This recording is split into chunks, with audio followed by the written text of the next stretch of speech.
We had also interviewed Boris Epshteyn before these subpoenas were issued. He corroborated that they were, in fact, trying to call senators.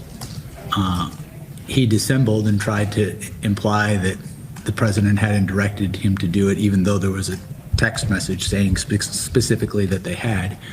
But he agreed that they tried to call these senators and that they had certain senators' numbers themselves, and so they didn't need those numbers. And that would be, I believe it was Senator Cruz, and possibly, I think he said they possibly tried to call Senator Graham as well. Taking a step back, this might be obvious for a lot of folks, but just to make sure it's clear for the record, who is Mr. Epshteyn?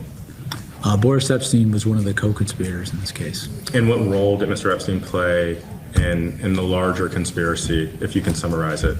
Well, he played several roles. He was involved in the fake elector scheme, and also in sort of pushing out some of these false fraud claims. The other thing, I'm sorry, just to go back to mention is we also, in the course of the investigation, interviewed Rudy Giuliani.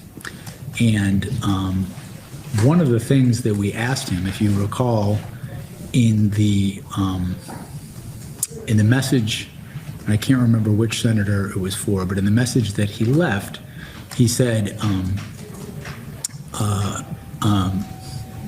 referenced the fact that he was calling on fellow Republicans. And in the interview, we asked him, why did you say you were calling on your fellow Republicans? And he said, well, I wasn't going to be calling Democrats about this. Even some Republicans wouldn't go along with this. And so, of course, I would call only Republicans.